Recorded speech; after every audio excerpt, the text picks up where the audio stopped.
Voy a hablar de San Ignacio de Loyola, cuya fiesta se celebra hoy, y cómo engancho a San Ignacio de Loyola con este evangelio.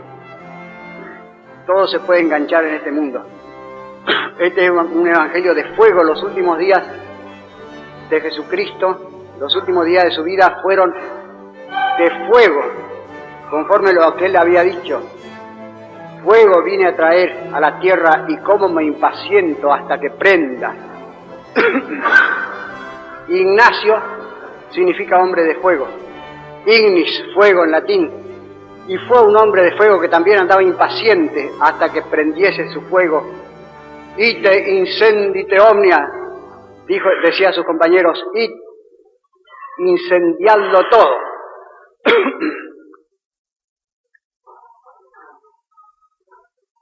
Panegírico es una palabra que se ha vuelto un poco peyorativa y con cierta razón, pero cuando el panegírico consiste simplemente en enseñar la vida del santo, es muy provechoso, porque lo más provechoso para el cristiano, después de la Sagrada Escritura, son las vidas de los santos. Leyéndolas se convirtió San Ignacio de Loyola. No ha tenido mucha suerte San Ignacio en sus vidas. No he encontrado ninguna que me satisfaga del todo, y he leído muchas. Hay, sin embargo, unas buenas, como por ejemplo la que hace poco ha publicado la señora Clara Luce Voss, la dueña de la revista Life, con el nombre de Santos de Hoy, contando a San Ignacio entre los santos de hoy. Y hay muchas, o algunas, equivocadas y calumniosas, incluso, como la de Philip Miller y la del suizo Blunk, que ha publicado entre nosotros Teuser. Les da por pintar a San Ignacio como un hombre tieso, duro, implacable, inflexible, incluso inhumano. No tenía nada de eso. Incluso los católicos a veces. ¿Por qué? Porque es por uno o dos rasgos que no cuentan, que hay en la vida de San Ignacio, como por ejemplo haber echado a uno o a dos de la compañía con motivos fútiles para nosotros. Pero a mí me parece que en el fondo fueron un rasgo de sentido común, como el rasgo de Onganía de Serrar tía Vicenta.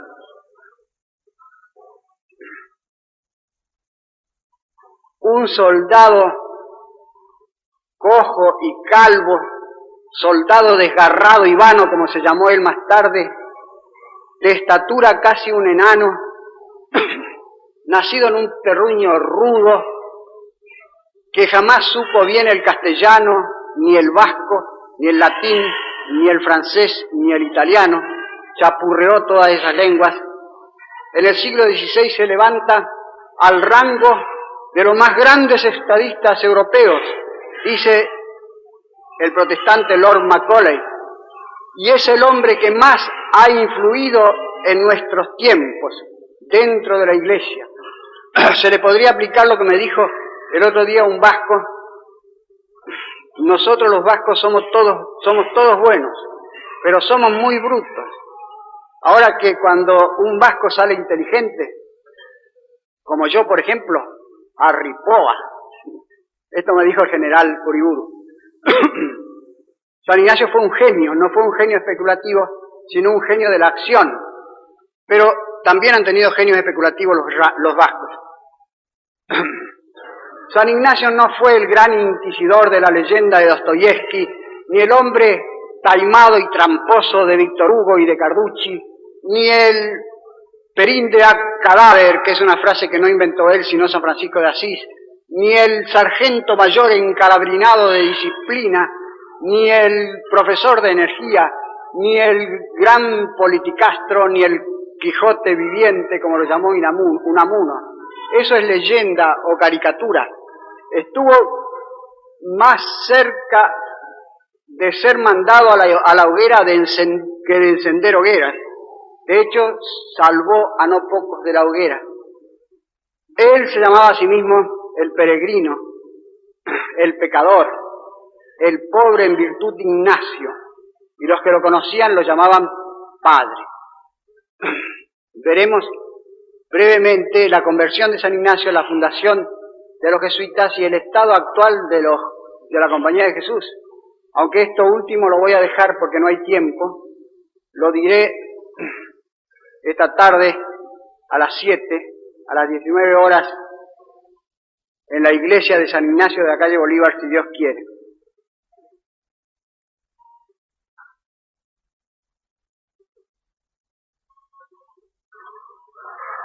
Papini, en su obra Los operarios de la viña, dice que San Ignacio no es un santo popular. En efecto, los hombres de mando, de lucha, de gobierno, no suelen ser populares para el vulgo, para la plebe. Son muy amados por los que están en contacto inmediato con ellos. Y eso así fue grandemente con San Ignacio. Tuvo también enemigos y calumniadores, tuvo grandes enemigos y grandes amigos, porque simplemente era grande. La conversión de San Ignacio se verificó en su cama de adolescente, el año 1521, a los 30 años de edad. Estando en el sitio de Pamplona por los franceses, una bala de cañón le trizó la pierna, no el muslo, sino la canilla, y al caer él se rindieron el puñado de hombres que defendía la fortaleza. Los médicos le arreglaron la pierna bien que mal, mejor dicho, mal, porque cuando se levantó se notó que un hueso sobresalía como un tarugo por debajo de la piel, impidiendo el uso de la bota alta y estrecha que usaban los oficiales.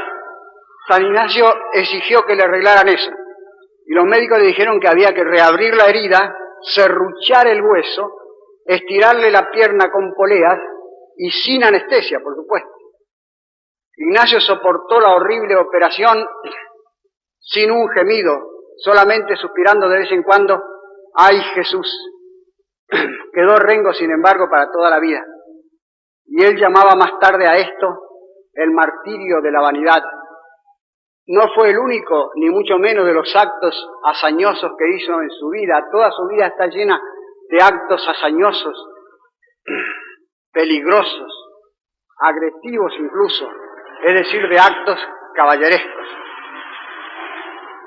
En su segunda larga convalecencia pidió le diesen novelas de caballería y le dieron, a falta de ellas, la vida de Cristo del Cartujano y la vida de los santos, o Flos Santorum, tan común en España, y los leyó por aburrimiento. Y cuando leía la vida de los santos, su ánimo ardiente y hazañoso, emprendedor, decía, esto lo hizo San Francisco, yo también lo puedo hacer. Esto lo hizo Santo Domingo, yo también lo tengo de hacer.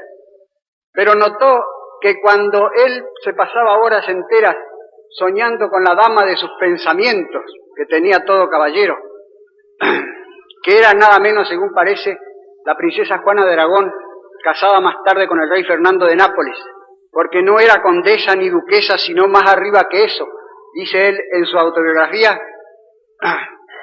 Cuando pensaba las grandes hazañas y hechurías que iba a hacer por ella, al principio estaba contento y al final de sus pensamientos sentía un extraño amargor.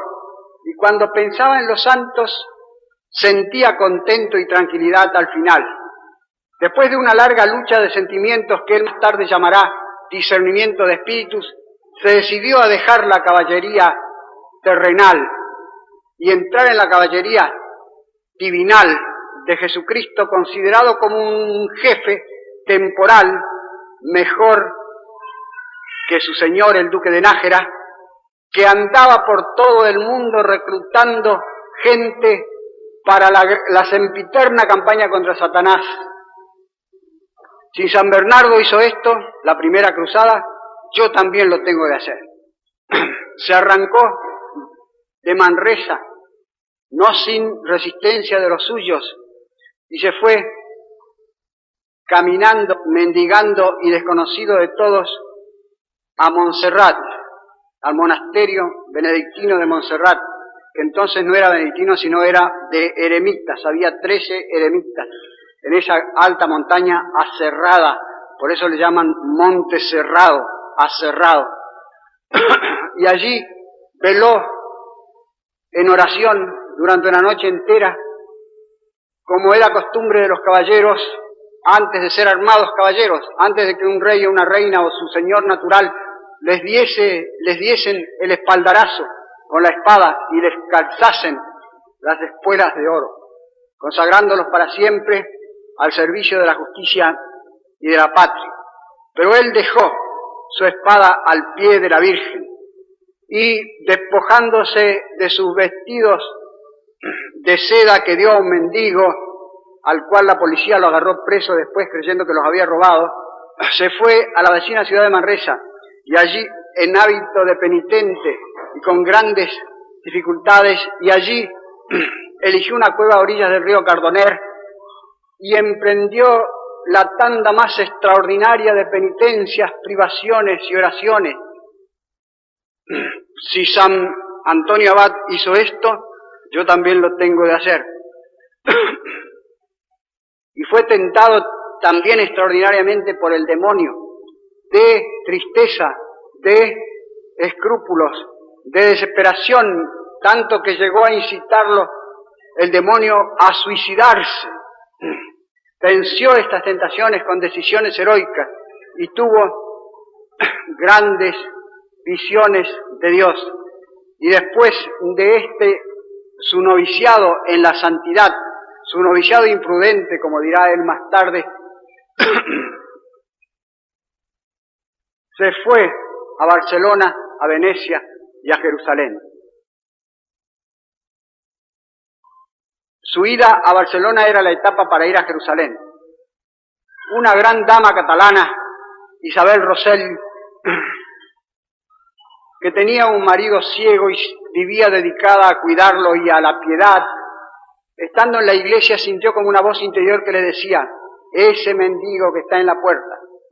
Salió y enseguida quedó prendida o prendada de él, porque hablaba el lenguaje de los caballeros. Lo protegió todo el tiempo de Barcelona y todo el tiempo de su vida. Lo mismo que Inés Pascual en Manresa y Teresa Rejadella, una monja con las cuales 3 mujeres se escribió durante toda su vida. El historiador Blunk, que he nombrado antes, dice que San Ignacio fue un misógino, es decir, un enemigo de las mujeres. Y fue en realidad lo contrario, demasiado atraído por las mujeres, enamoradizo, digamos. En Roma fundó una casa para mujeres arrepentidas y se iba él mismo a las casas malas, se peleaba con los rufianes o cafillos y las acompañaba después, siendo ya general de la compañía, consejero del Papa y conocido en toda Europa por las estrechas y lodosas calles de Roma. El padre Miguel Mir, un ex jesuita, escribe: San Ignacio de Loyola prohibió a sus secuaces que tuvieran dirección espiritual de mujeres, y él toda su vida anduvo dirigiendo una cantidad de mujeres. Sujetó a sus secuaces a una obediencia férrea, y él no obedeció una sola vez en su vida. Lo primero es verdad, lo segundo es falso. En Barcelona tuvo el primer topetazo con la Inquisición, que no fue el último, porque no podía quitarse de andar predicando y no podía quitarse de una cola, es decir, de compañeros que se le pegaban en todas partes, queriéndole él o no queriendo. Tenía ese magnetismo, ese poder de influenciar a los hombres, un genio de la amistad, dijo un contemporáneo. No era brillo intelectual ni prepotencia de voluntad, sino que su libertad atraía a otras libertades. Su dignidad era atrayente, radiante, arrastrante. Y la Inquisición en aquel tiempo andaba ojo alerta y barbas al hombro, y con mucha razón. De manera que al poco tiempo en Barcelona tenía 5 compañeros que se le apegaron y que lo dejaron cuando él partió para Jerusalén. El viaje a Jerusalén, ¿para qué voy a contar todas las peripecias novelescas, dramáticas, épicas y estremecedoras de ese viaje? Porque toda su vida está llena de actos hazañosos y de peligros y de desprecios y de palizas también. Al llegar la nave de los peregrinos a Jerusalén, el provincial de los franciscanos, que era una especie de arzobispo de Tierra Santa, les dijo que visitaran el Santo Sepulcro y se mandaran a mudar porque el turco estaba bravo. Los turcos maltrataban y desplumaban a los peregrinos. Ignacio se quedó. El franciscano lo llamó y le dijo que lo iba a excomulgar si no se iba. Obedeció, pero antes quiso ir a despedirse del monte Oliveto, es decir, de la piedra donde, según la leyenda, dejó estampadas las plantas de los pies Jesucristo cuando subió al cielo. Sobornó al centinela turco con una cortapluma, entró, besó la piedra y salió, pero de pronto le dio un pensamiento repentino: mirar a ver si Jesucristo, cuando subió al cielo, estaba mirando a España o de espaldas a España. Sobornó de nuevo al centinela con unas tijeras, entró y con gran ufanía vio que la punta de los pies de Jesucristo miraba a España. Pero se le acabó pronto la ufanía porque al salir tropezó con un sirviente armenio del monasterio, el cual lo llevó a empellones, puñadas y patadas al superior, el cual lo reprendió ásperamente. Y este era el Íñigo de Loyola, que teniendo 18 años topó en una acera con un grupo de hombres armados que no querían cederle la derecha, y entonces desenvainó, hirió a uno de ellos y los hizo huir a todos. Pero ahora Ignacio contó después que al ser arreado por el armenio como un animal, veía delante de sí en el aire a Jesucristo.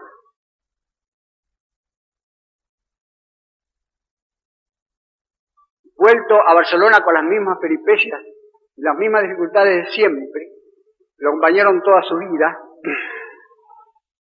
desde Venecia a Barcelona a pie, cojeando, pidiendo limosna, en medio de la guerra que tenía entonces Francia con España, fue a estudiar, o quiso ponerse a estudiar, porque la Inquisición le había mostrado que lo que importa no es el saber, lo que importa es el título, como ahora. No basta tener talento, hay que tener permiso de tener talento. Así que se fue a Alcalá, la mejor universidad de España, y después a Salamanca. En Alcalá entró en la escuela del maestro Arévalo, que tenía chicos de Dios 10 o 12 años, se sentó en el último banco, y de hecho fue siempre el último de la clase, porque se ponía a aprender la primera conjugación: amo, amas, amare, amavi, amatum, y pensaba en el amor de Dios y se abstraía y no aprendía nada. Ni a palos aprendía, porque le rogó al maestro Arévalo que le pegase, como a los chicos cuando no sabía la lección. No había caso. El maestro Arévalo, cansado, lo mandó a Salamanca. Por supuesto que en Alcalá y en Salamanca, como siempre, se le pegaron compañeros. Andaba predicando y alarmó a la Inquisición, la cual lo puso preso 3 veces por lo menos. La primera vez que los pusieron presos a los 4, Ignacio, Calixto, Pedro de Arteaga y Juanico, los interrogaron interminablemente y después los soltaron diciéndole que se comprasen zapatos y que no anduviesen descalzos. Ignacio le dijo al inquisidor Figueroa que le regalase él los zapatos, y después añadió: ¿qué ha ganado con tanta pregunta? ¿Ha encontrado algo malo en lo que yo enseño? El inquisidor le dijo: no, porque si hubiera encontrado algo malo, os habría mandado a la hoguera. Y él le dijo: y yo también a vos en el mismo caso. Este rasgo de humor de San Ignacio es uno entre muchísimos. Tenía el sentido del humor, que dice Aristóteles es propio del hombre magnánimo. Era habitual en él. La tercera vez que estuvo preso, lo fue a visitar el inquisidor Frías junto con el obispo Mendoza, que brilló tanto en el Concilio de Trento más tarde como cardenal de Burgos, y fue confesor y consejero íntimo del emperador Carlos V.